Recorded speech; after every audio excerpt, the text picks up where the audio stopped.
My dad was a great storyteller. He used to tell me the most amazing stories during the long blackouts in Havana. He would make me forget about all the heat and the mosquitoes just by whipping out from the top of his head incredible tales. When I was growing up and I was going through, teenage things or depressions or really couldn't figure out how to get out of my own head, he would acknowledge that, and instead of telling me everything is going to be okay and dismiss me completely, he would say, go outside. Look at the people around you. Figure out their stories. Make them up in your mind. Anything that will get you out of your own head and will help you to heal. In the summer of 2018, it was going to be 1 year since he had passed away. And I had spent the most horrible year of my life, and I was really secluded. I didn't want to go outside. I didn't want to do much. I was barely surviving. And I knew that this is not what he would have wanted from me. I knew that I had to find it in me to follow his advice one more time, especially this time. But I just couldn't do it. And then my friends called me, and they were like, Clau, we're planning this summer trip, and you must come with us. Come on, you have to come. This is your time.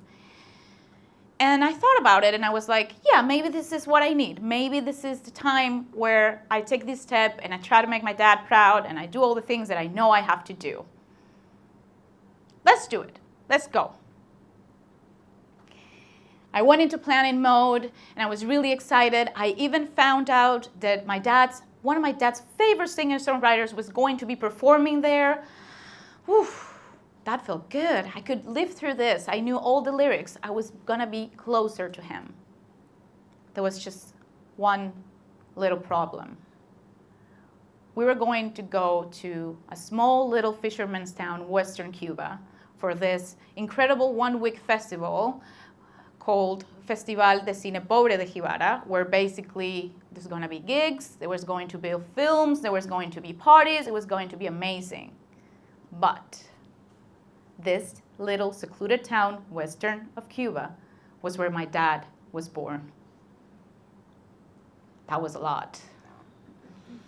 But I thought this could be it. This could be the one thing that I needed. It took us 20 hours to get there. We took a bus, another bus, a taxi, and a horse carriage. Now, I know what you're thinking. This is not the one that you see up and down Central Park in the rom-coms. No. This was a very rustic wooden carriage led by a very, very stinky old horse. But that was the only way we could get to the village. It was like the one last stop. I remember while I was sitting in the horse carriage, which by the way was not the first time I was in one of those, I smiled because it was like, maybe my dad did this a million times going into the village. I mean, if I was doing it in 2018, he probably was doing it 60 years before me, because this is not an uncommon form of transportation in Cuba, not even today. And that made me smile, because in a way, this is going to get me closer to him. So I was pumped. We got to the village, and everything was starting to become alive, and I could feel the summery style coming in and making me feel, okay, this is good, I'm doing this. My friends were lovely, by the way. They were like, yeah, this is going to be great. We rented a beautiful house. It was an old, creaky house, but it was the most beautiful house on the block. It had this beautiful green door that stood out from all of the other houses on the street. As I walked in, I could feel the sense of familiarity with this house. It was an old wooden creaky house that had 35 bedrooms and a massive backyard with chickens and roosters, and you could feel that it smelled like what your grandmother's house would smell like, in the countryside.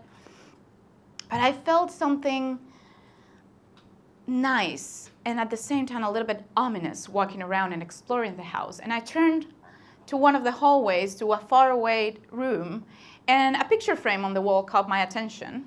And I leaned in, and in the center there was this beautiful black and white picture of an old lady, and tucked in the corners of the picture frame there were these smaller pictures, because this is something common in Cuba. You don't have enough picture frames sometimes, and you just put small ones, because the people like to put their family photos up on the wall no matter what.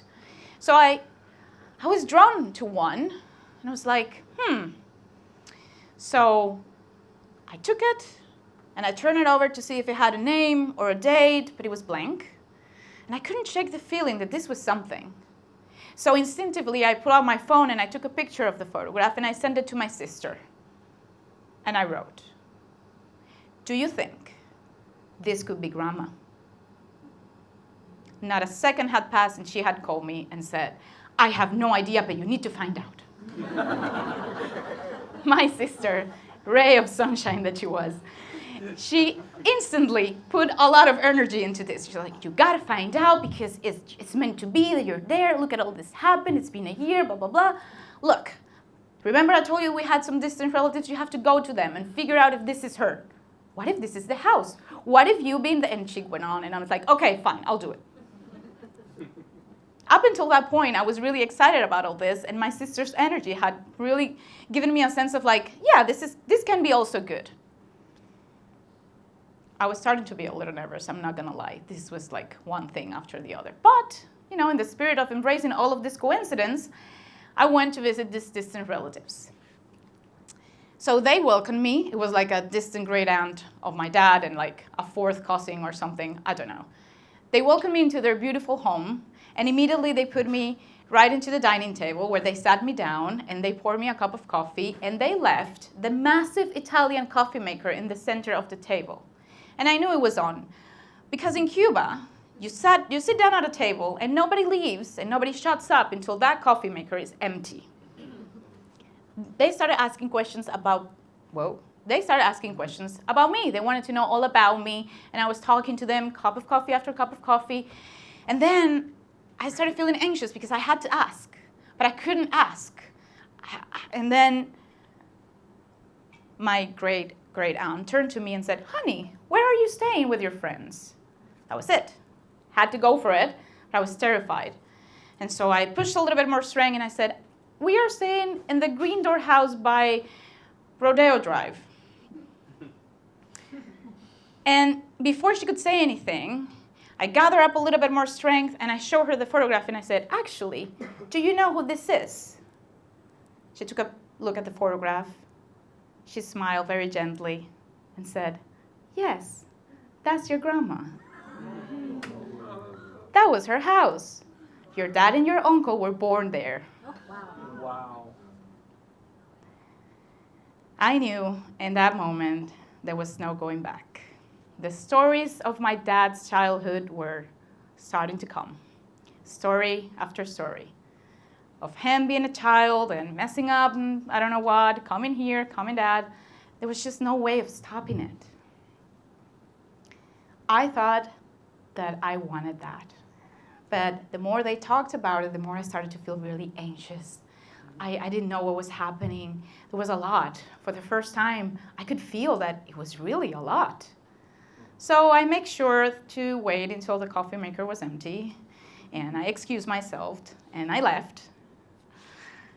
That night, I sat down in the rocking chair in the back of the house. My friends went to their concerts. I asked to be alone. And I realized that up until that moment, all that I was planning to do, I was doing wrong.